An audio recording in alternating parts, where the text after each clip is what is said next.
வழக்கம் போல் வந்து cinema police பற்றின ஒரு கதையாக தான் இருக்க போது டானாக்காரன் மாதிரி இதுங்க எடுத்து வச்சுருவாங்களோ அப்படிலாம் யோசிச்சு தான் கதைக்குள்ளே உட்காந்தோம். நாங்கள் கடலை கேட்டுக்குவாங்க. ஃபர்ஸ்ட் ஹாஃப் பொறுத்த வரைக்கும் நம்ம இது விக்ரம் பிரபுவோட கதை அப்படின்னு நினச்சி தான் நம்ம போய்கிட்டு இருப்போம். செகண்ட் ஹாஃப் வந்ததுக்கப்புறம் தான் இது வந்து விக்ரம் பிரபுவோட கதை இல்லை, விக்ரம் பிரபுவோட அந்த விசாரணை கைதியோடைய ஒரு கதை. இதுக்கடுத்து இதாண்டா நடக்கும் அச்சிச்சோ அப்படின்னு நம்ம யோசிக்கும் போது அதை பிரேக் பண்ணி இன்னொரு விஷயத்துக்கு போகும்போது அதோடைய டோன் வந்து நம்மளை வந்து இந்த சீட்டின் முனையில் உட்கார வைத்து படம் பார்த்தோம் அப்படின்லாம் இருக்கு இல்லையா, அந்த மாதிரி வந்து ஒரு எட்ஜ் ஆஃப் த த்ரில்லர் மாதிரி இந்த கதையை அப்படி கொண்டு போயிருப்பாங்க. அதனால விக்ரம் பிரபு ஒன்று பண்ணுவார், அது உண்மையிலேயே அந்த பார்க்கும்போது ஒரு கூஸ் பம்ப்ஸ் வரும், எந்திரிச்சு நின்று வாங்கணும் அப்படின்னு இருக்கும்.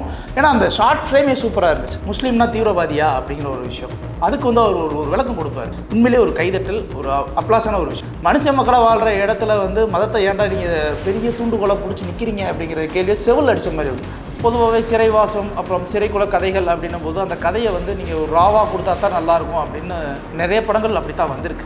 ஆனால் இது எல்லாத்தையுமே தாண்டி இந்த கதைக்காலம் வித்தியாசப்படுது அப்படின்னா அதுக்கு காரணம் வந்து இந்த படத்துடைய ஒரு ப்ரீ கிளைமேக்ஸில் இருந்து ஒரு கடைசி ஒரு அரை மணி நேரம் போகிற காட்சிகள் வந்து நீங்கள் அதுக்கு முன்னாடி கூட இந்த படம்பான்னு ஏதோ ஒரு சாயலை ஒட்டிட்டு போயிடலாம். ஆனால் கடைசி அரை மணி நேரம் உங்களை வந்து இதுதான் நீங்கள் நினைப்பீங்க, அதை எல்லாத்தையும் மாற்றி ஒரு விஷயத்தை ஒன்று புடம் போட்டு ஒன்று பண்ணி நிற்கிது. அந்த புடம் போட்டு பண்ணுற ஒரு விஷயம் உங்களை எழுந்து நின்று கைதட்ட வைக்கிற அளவுக்கு இந்த படத்தில் ஒரு சில விஷயங்கள் இருக்குது. ஒரு நல்ல கதை காலத்துக்கு யாராவது ஒருத்தவங்க ஆதரவு கொடுத்தாங்கன்னா இது மாதிரியான பல கதைகள் அங்கே வரும். தமிழ் சினிமா நம்மளை காப்பாற்றுவான்னு புகார் காலம்லாம் போயிடுச்சு. இன்றைக்கி அதை காப்பாற்ற வேண்டிய கட்டாயத்தில் இருக்கும். ஒரு நல்ல ஃபீலிங்கே உங்களுக்கு கொடுக்கும். இந்த படத்தை பார்க்குறவங்க எல்லாருமே வந்து கைதட்டலோடு எந்திரிச்சு போவாங்க அப்படிங்கிறது உறுதி. இப்போ தான் சிறை அப்படிங்கிற ஒரு படத்துடைய ப்ரெஸ் ஷோ பார்க்க முடிஞ்சிச்சு. ஸோ சிறை அப்படின்னும் போது இந்த படத்துடைய ரைட்டர் பாபு யாருன்னா டானாக்காரன் படத்துடைய இயக்குனர் அதுலேயும் நடிச்சிருப்பார். ஸோ அவருடைய கதை அப்படின்னும் போது நம்ம அந்த போஸ்டர்ஸ்லாம் பார்க்கும்போது சிறை என்னடா இது விக்ரம் பிரபு நடிச்சிருக்காரு, அதுலேயும் விக்ரம் பிரபு தான் நடிச்சிருந்தாரு. ஸோ வழக்கம் போல் வந்து சினிமா போலீஸ் பற்றின ஒரு கதையாக தான் இருக்க போது டானாக்காரன் மாதிரி இதுங்க எடுத்து வச்சுருவாங்களோ அப்படிலாம் யோசிச்சு தான் கதைக்குள்ளே உட்காந்தோம். ஆனால் உள்ளே உட்காந்ததுக்கப்புறம் எங்களுக்கு வந்து படம் ஆரம்பத்தில் வந்து ஒரு விஷயம் சொல்லுது. எப்பவுமே வந்து அந்த சிறை கைதின்னு ஒன்று சொல்லுவாங்க இல்லையா, குற்றம் நிரூபிக்கப்படாமல் அவங்கள வந்து அந்த கோர்ட்டு கேஸுக்கு இழுத்துட்டு போகிறது விசாரணை கைதின்னு, அவங்கள வந்து கூட்டிகிட்டு போகிறது தான் விக்ரம் பிரபுவுக்கும் இன்னும் மற்ற இன்சார்ஜுக்கும் உண்டான வேலை. அதில் ஒரு என்கொயரியில் மாட்டிக்கிறாரு. அந்த என்கொயரி ஒரு பக்கம் போயிட்டு இருக்கும்போது ஒரு லாங் அக்யூஸ் கைதியோ வந்து கொண்டுட்டு போகிற ஒரு சூழலில் விக்ரம் பிரபு போகிறாரு. அப்போது அவர் நிறைய பிரச்சனைகளை சந்திக்கிறாரு. முடிஞ்ச வரைக்கும் அந்த பிரச்சனையிலேருந்து எப்படி அவர் வெளியில் வர்றார் அப்படின்றதான் இந்த படத்துடைய கதைக்கு வரும். நாங்கள் முழு கதையும் சொல்ல விரும்பல. காரணம் என்னென்னா இந்த படம் சூப்பராக இருக்குது. இந்த 2026 சமீபத்தில் கூட ஒரு இன்டர்வியூவில் கூட நான் பேசிக்கிறேன், தமிழ் சினிமா வந்து அதில் பாதாளத்தில் போய்கிட்டு இருக்குது, விட்டால் டெஃப்லான் டேப்பு போட்டு குளுக்கோஸ் ஏற்றி ஐசியூ ஆஸ்பத்திரியில் அட்மிட் பண்ணிடுவாங்க போல் அப்படின்னு சொல்லிக்கிட்டு இருந்தேன். ஸோ அதை கொஞ்சம் ஓரளவுக்கு இல்லைப்பா நாங்களும் தப்பிச்சிருவோம்ப்பா, புல்லு மேயிற மாதிரி அப்படியே புல்லு முளைக்குது அப்படிங்கிற மாதிரியா ஒரு படம் தான் இந்த சிறை படம். ஃபர்ஸ்ட் ஹாஃப் பொறுத்த வரைக்கும் நம்ம இது விக்ரம் பிரபுவோட கதை அப்படின்னு நினச்சி தான் நம்ம போய்கிட்டு இருப்போம். ஸோ ஃபர்ஸ்ட் ஹாஃப் வரைக்குமே வந்து அப்படி தான் நமக்கு மைண்டில் தோணும். செகண்ட் ஹாஃப் வந்ததுக்கப்புறம் தான் இது வந்து விக்ரம் பிரபுவோட கதை இல்லை, விக்ரம் பிரபுவோடு சேர்த்து அந்த விசாரணை கைதியோடைய ஒரு கதை அப்படிங்கிறது நமக்கு அதுக்கப்புறம் தான் தெரியும். ஸோ ஃபர்ஸ்ட் ஹாஃப் பார்க்கும்போது ஒரு பெரிய டென்ஷன் பில்ட் ஆகிக்கிட்டே இருக்கும். செகண்ட் ஹாஃபில் இந்த டென்ஷன் இதையும் தாண்டி ஒரு எமோஷனல் வேலையில் வந்து கனெக்ட் ஆகும். அது வந்து உண்மையிலே ஒரு நல்ல ஃபீல் கொடுக்கும். இந்த படத்தில் விக்ரம் பிரபுவை பற்றி நம்ம பேசியாகணும். விக்ரம் பிரபு வந்து எவ்வளோ பெரிய பாரம்பரியத்தை சேர்ந்த ஒரு குடும்பத்தை வந்து வந்த நடிகர் அப்படிங்கிறது நமக்கு தெரியும். ஸோ நம்ம அதை ஒரு வாரமாக விட்டுருவோம். இதற்கு முன்னாடி வந்து தெலுங்கு தமிழில் ரிலீஸ் ஆன காட்டி படத்தில் அவருடைய நடிப்பு பார்த்து நான் மிரண்டேன். என்னடா இப்படி ஒரு நடிப்பு விக்ரம் பிரபு நடிச்சிருக்காப்புல அப்படிங்கிற மாதிரி நம்ம யோசித்தோம். அதற்கு முன்னாடி அவர் நடிச்சிருக்காரா நடிக்கலையா அப்படிங்கிறதுல அடுத்த ஒரு விஷயம். விக்ரம் பிரபு தேர்ந்தெடுத்த கதைகளை ஓரளவுக்கு வெற்றி பெற்றிருக்கு. காட்டி ஒரு நல்ல விஷயமா பேசப்பட்டுச்சு. இந்த படத்தை அதிகமாக நம்ம பாராட்டணும் அப்படின்னா விக்ரம் பிரபு தன்னை கதாபாத்திரம் தனக்கு முக்கியத்துவம் கொடுக்கக்கூடிய கதைக்காக தான் இருக்கணும் அப்படின்னு இல்லாமல் ஒரு சில சமரசம் பண்ணியிருக்காரு இந்த படத்தில். அந்த சமரசத்துக்கு காரணம் இந்த படத்தில் இன்னொரு கதாபாத்திரமாக நடிச்சிருக்க எல்கே அக்ஷய்குமார். இவர் யாருன்னா பிரபல தயாரிப்பாளர் லலித் குமாரோடைய பையன்தான். அவர் ஒரு ரோல் பண்ணியிருக்காப்புல. ஸோ அந்த ரோல் பார்த்திங்கன்னா அவருக்கு இது முதல் படம் அப்படிங்கிற ஒரு ஃபீல் வராது. அந்த அளவுக்கு வந்து ரொம்பவே மெனக்கெட்டு இயக்குனர் வேலை வாங்கியிருக்காரு. அந்த வேலை சுரேஷ் ராஜகுமாரி அவருடைய பெயர். அவர் வந்து வெற்றிமாறன் பட்டறையிலிருந்து வந்த உதவி இயக்குனர். ஸோ அவருடைய அந்த வேலைப்பாடுகளை பார்த்திங்கன்னா அவ்வளோ சூப்பராக இருக்கும். இந்த படத்துடைய இசை வந்து ஜஸ்டின் பிரபாகரன்.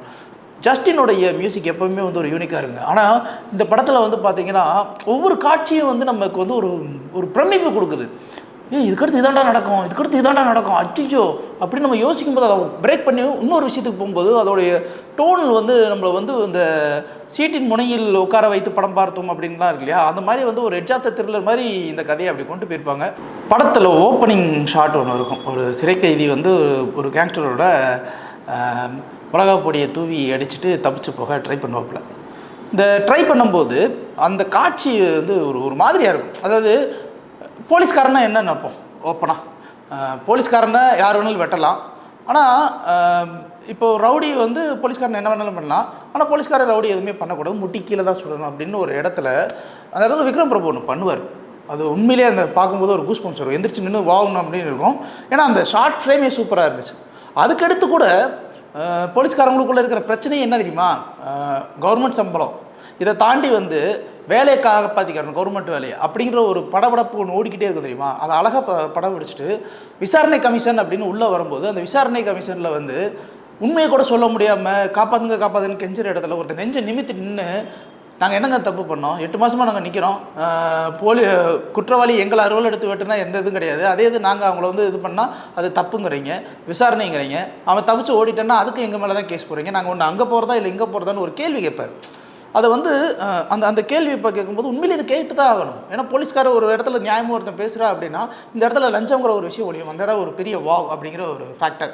இது எல்லாத்தையுமே தாண்டி ஒரு அக்யூஸ்ட் அப்படிங்கிறவன் வந்து எப்போவுமே வந்து தப்பிச்சு ஓடிடுவானோ அப்படிங்கிற ஒரு பதட்டத்தில் இருக்கிற இந்த இடத்துல அக்யூஸ்ட்டும் ரொம்ப நல்லவன் அப்படிங்கிற அந்த ஒரு இடமும் சரி, அந்த இடத்துல வந்து ஒரு போலீஸோடைய கதாபாத்திரம் ஒன்று இருக்கும். முஸ்லீம்னா தீவிரவாதியா அப்படிங்கிற ஒரு விஷயம், அதுக்கு வந்து அவர் ஒரு விளக்கம் கொடுப்பார். பொதுவாக வந்து முஸ்லீம் அப்படின்னும் போது நம்ம என்னென்னமோ ஒன்று பேசுவோம் இல்லையா, அவர் வந்து ஒரு வரலாறு இருப்பார். ஈழத்தமிழில் வந்து முதல்ல வந்து தற்கொலைக்கு செஞ்ச ஒருத்தர் ஒரு முஸ்லீம்டா அப்படிங்கிற ஒரு விஷயம் நீங்கள் போய் பாருங்கள். உண்மையிலே ஒரு கைதட்டல், ஒரு அப்ளாஸான ஒரு விஷயம். ஏன்னா இது நீங்கள் மத நல்லிணக்கம் அப்படிங்கிற மாதிரியான ஒரு விஷயம்லாம் பேசக்கூடாது. மனுஷ மக்களாக வாழ்கிற இடத்துல வந்து மதத்தை ஏன்டா நீங்கள் பெரிய தூண்டுகோலை பிடிச்சி நிற்கிறீங்க அப்படிங்கிற கேள்வியை செவில் அடித்த மாதிரி இருக்கும். இது மாதிரி நிறைய இடங்களை வாவ போடுற ஃபேக்டர்ஸ் வந்து அழகாகவே அந்த இடத்துல செதுக்கியிருப்பார் இயக்குனரும் அந்த கதாசிரியரும். உண்மையிலே நல்லா இருந்தது. இது எல்லாத்தையும் தாண்டி இந்த படத்தை தூக்கி பிடிக்கிறது இன்னொரு முக்கிய கதாபாத்திரம், அந்த அக்ஷய்குமாரோடைய ஜோடியாக வர அந்த பெண். அவங்க புதுமுகம் தான், புதுமுகம்ன்ற சாயலையும் தாண்டி அவங்களுடைய நடிப்பு வேறு ஒரு விதமாக இருக்குது. அந்த பொண்ணுடைய ஒரு கதாபாத்திரம் இந்த அலைகள் ஓய்வதில் ராதாவுடைய கதாபாத்திரத்தை ஒன்று பார்த்து நம்ம சிலிர்த்துருக்கோம். அதை வந்து நிறைய இடங்கள் அவங்க ரெசபிள் பண்ணாங்க. அந்த ஒரு பருத்தி வீரரில் பிரியாமணியோடைய ஒரு கதாபாத்திரத்தோட எவ்வளோ வெயிட்டேஜான ஒரு கதாபாத்திரம்னு நம்ம பார்த்துருந்துருப்போம். அந்த கேரக்டரையும் இதில் ரெசபிள் பண்ணியிருக்காங்க. இந்த பொண்ணு அவ்வளோ அழகாக நடிச்சிருக்காங்க. இன்னும் சொல்லப்போனால் ஒத்தாலாக இந்த கதாபாத்திரத்தை அப்படி தாங்கி நிற்பாங்க. அந்த ஒரு போராட்ட குணமாக இருக்கட்டும், அந்த காதலின் வெளிப்பாடாக இருக்கட்டும், இதெல்லாம் தானே பார்த்துக்கலாம் அப்படிங்கிற அந்த ஒரு எக்ஸ்பிரஸாக இருக்கட்டும், எல்லாமே வேறு லெவலில் இருக்கும். அந்த கதாபாத்திரம் தூக்கி சாப்பிட்டதாக இருக்கணும். இந்த படத்தில் அந்த சிறை கைதியாக நடிக்கிற, விசாரணை கைதியாக நடிச்சிருக்க ஏகே அக்ஷய்குமார் அப்படிங்கிறது அந்த கதாபாத்திரத்தை கொஞ்சம் யோசிச்சு பாருங்கள். அது பார்க்குறதுக்கு வந்து பொதுவாகவே வந்து ஜெயிலுக்குள்ளே இருக்கிறவங்க ரொம்ப வருஷம் ஆகிடுச்சுன்னா பரட்ட தலையாக ஒரு மாதிரி இருக்கும். அதுக்கப்புறம் தான் சொல்கிறையா ஒரு படத்தோட ப்ரொடியூசரோட பையன்ப்பா அப்படின்னு. ப்ரொடியூசர் பையன் அப்படின்றதுக்காகலாம் சும்மா அப்படி கம்ஃபர்ட் ஜோன்லேயே உட்கார வைக்கல போல், போட்டு உட்கார வச்சு வெற்றிமாறன் ஸ்கூல்லேருந்து வந்தனால போட்டு வச்சு செஞ்சு ஆக்டிங்லாம் பிரித்து நீ இப்படி தான் வரணும் அப்படின்றதுல நிறைய மெனக்கேட்டிருக்காங்க. இப்போது நம்மலாம் ஹோம் சிக் அப்படிங்கிறது ரொம்ப சாதாரண ஒரு வார்த்தை.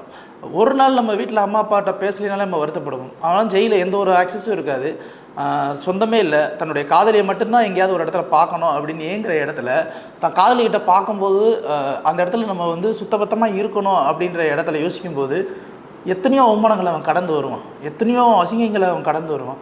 ஆனால் அவனுக்கு அதெல்லாம் வந்து பெரிய விஷயமெல்லாம் தெரியாது.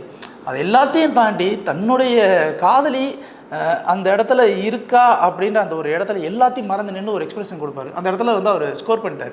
ஓகே, ஒரு நல்ல நடிகனுக்கு அழகு என்னென்னா அந்த காட்சியை அவர் வந்து அங்கே கடத்தும் போது நம்மளுக்கும் அந்த ஒரு ரசனை வரணும். அதை இங்கே அழகாக பண்ணிட்டாரு. பார்க்கும்போது நமக்கே அது ஒரு ஃபீல் இருந்துச்சு, சே இவ்வளோ கஷ்டத்தையும் கடந்து அவன் வந்து பார்த்துட்டான்ல, பார்த்தா சந்தோஷத்தை அவன் கன்வே பண்ணுறான்லடா, நமக்கு அது போதும்டா அப்படிங்கிற அந்த ஒரு ஃபீலுக்குள்ளே நம்மளை கொண்டு வர வச்சுருந்தார். ஸோ இது உண்மையிலே வந்து ஒரு சூப்பரான ஒரு காட்சி. அதே மாதிரி இந்த அக்ஷய்குமாரோடைய அம்மாவுடைய கதாபாத்திரம், அவங்கள வந்து நம்ம சைக்கோ படத்தில் வந்து ஒரு சைக்கோ கேரக்டர், அந்த டீச்சர் லேடி டீச்சரை நம்ம பார்த்துருப்போம். அப்படி ஒரு கேரக்டர் இதில் அப்படியே உள்டாவாக வந்து ஒரு கிராமத்து அம்மாவாக இவங்களா இவங்க அப்படிங்கிற மாதிரி ஒரு எக்ஸ்பிரஷன் ரைஸ் பண்ணியிருப்பாங்க. அதுவும் அந்த பையனுக்கு வந்து நெத்தியில் ரத்தம் வந்தவொடனே ஒரு சண்டை வரும் பாருங்கள், அட்டேங்க அப்பா. அந்த குடும்பத்தில் அது ரொம்ப இயல்பான ஒரு விஷயம், ஒரு சாதாரண ஒரு விஷயத்தில் அப்படி ஆரம்பிக்கிறது ஒன்றும் அப்படி பெரிய சென்சிட்டிவாக கொண்டு வந்து அது ஊர் பிரச்சனையாக ஆகிடக்கூடாதுன்னு ஊர் பெரிய மனுஷங்க பேசுகிற ஒரு விஷயம். அந்த இடத்துல அந்த காதல் அதில் எப்படி பாதிக்கப்படுற ஒரு விஷயத்தை அவ்வளோ அழகாக கன்சீவ் பண்ணியிருப்பாங்க. அதுக்கு அவங்களுடைய அந்த கேரக்டரைசேஷன் ஒர்க், அந்த டோட்டல் டீமில் ப்ளே பண்ணவங்க எல்லாருமே சூப்பராக ப்ளே பண்ணியிருப்பாங்க. இவங்கன்னு ஸ்பெசிஃபிக்காக சொல்லணும்னா யாரையுமே நம்ம சொல்ல முடியும். ஆனால் ரொம்ப பர்டிகுலராக சொல்லணும்னா ஹீரோயின் சைடு இந்த பொண்ணு இந்த மாதிரியான ஒரு கதாபாத்திரம் அழுத்தம் இல்லைன்னா இந்த கதையை வந்து பெருசாக நிற்கிறதுக்கு வாய்ப்பே கிடையாது. அந்தளவுக்கு இவங்களுடைய கதாபாத்திரம் அவ்வளோ அழுத்தமாக இருந்தது. இந்த படத்துடைய ஒளிப்பதிவு இருக்கு இல்லையா, பொதுவாகவே சிறைவாசம் அப்புறம் சிறைக்குள்ள கதைகள் அப்படின்னும் போது அந்த கதையை வந்து நீங்கள் ஒரு ராவாக கொடுத்தா தான் நல்லாயிருக்கும் அப்படின்னு நிறைய படங்கள் அப்படி தான் வந்திருக்கு. ஆனால் அப்படிலாம் ஒன்றும் தேவையில்லை. பாலுமேந்திரா அந்த காலத்தில் எடுத்தார் பாரு, அது ஒரு கணக்காலம் படத்தில் ஒரு கண்டென்ட்டு, ஒரு தெரியாமல் நடந்த ஒரு விபத்துக்காக ஒருத்தர் ஜெயில் தண்டனை அனுபவிக்கிற ஒருத்தரை தப்பிக்க விடுற ஒரு கதாபாத்திரம், அதுக்காக நடந்த ஒரு விஷயங்கள்ன்ற மாதிரி ஒரு யதார்த்த வாழ்க்கையில் இருக்கிற காதலை ஒரு படம் பிடித்தார் பார்த்தீங்களா, அது மாதிரி ஒரு விஷயமா அதை பண்ணுவோம் அப்படின்னு இயக்குனரும் ஒளிப்பதிவாளரும் அப்புறம் இந்த படத்துடைய கதாசிரியர் முடிவு பண்ணாங்களோ என்னவோ தெரியல. அந்த மாதிரி ஒரு பேட்டர்னில் வந்து ஒரு அழகான ஒளிப்பதிவு, அதை பார்க்க நமக்கு வந்து பிரமிப்பு இருக்கும். அந்த பிரமிப்பை நீங்கள் அந்த படத்தில் பார்க்கும்போது உங்களுக்கு அது தெரியும், ஆஹா இந்த மாதிரி பொண்ணை தாண்டா ரொம்ப வருஷமாக தேடிக்கிட்டு இருக்கோம் அப்படிங்கிற மாதிரி ஒரு ஃபீல் இதில் இருக்குது.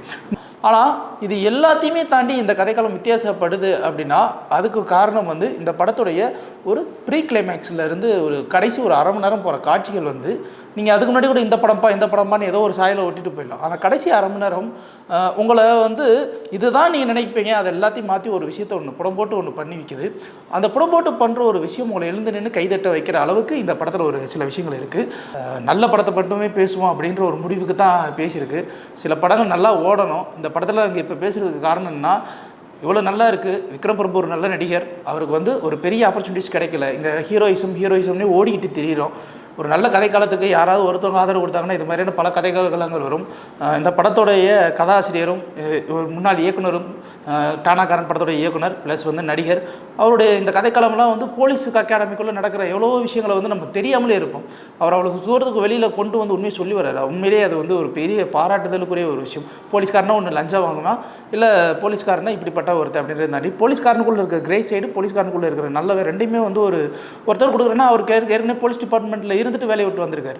ஸோ இப்படிப்பட்ட ஒரு நல்ல கதை மாந்தர்கள், நல்ல கதைக்களம் எல்லாமே இருக்குது அப்படின்னும் போது இது நம்ம தான் வந்து உண்மையிலே காப்பாற்ற வேண்டிய ஒரு கட்டாயத்தில் இருக்கும். நம்ம வந்து தமிழ் சினிமா நம்மளை காப்பாற்றுமான்னு போக காலம்லாம் போயிடுச்சு, இன்றைக்கி அதை காப்பாற்ற வேண்டிய கட்டாயத்தில் இருக்கும். ஸோ அந்த இடத்துல இந்த சிறை படம் வந்து பார்க்கும்போது உங்களுக்கு ஒரு பெரிய அழுத்தத்தை கொடுக்கும், ஒரு நல்ல ஃபீலிங்கே உங்களுக்கு கொடுக்கும். இந்த படத்தை பார்க்குறவங்க எல்லாருமே வந்து கைதட்டலோடு எந்திரிச்சு போவாங்க அப்படிங்கிறது உறுதி. இந்த படத்தை நான் ஏன் உட்காந்து பார்க்கணும் அப்படின்றவங்களுக்கு 100% நம்ம சொல்ல வர விஷயம் என்னென்னா, இந்த படம் உங்களை ஏமாற்றாது, நீங்கள் கொடுத்த காசுக்கு ஒர்த்து. அதே மாதிரி வழக்கமான தமிழ் சினிமாவுக்குள்ளே இது முற்றிலும் மாறுபட்ட ஒரு சினிமா, ஆனால் அது வணிக ரீதியான சினிமா. அதை நீங்கள் பாருங்கள், பார்க்கும்போது உங்களுக்கு தெரியும். இந்த கதைக்களத்தை இதுக்கு முன்னாடி நீங்கள் எங்கேயா பார்த்தது உண்டா அப்படிங்கிற ஒரு கேள்வி எழும். அந்த மாதிரியான ஒரு கதைக்களம். அதுக்காகவாவது இந்த படத்தை போய் பார்க்கலாம்.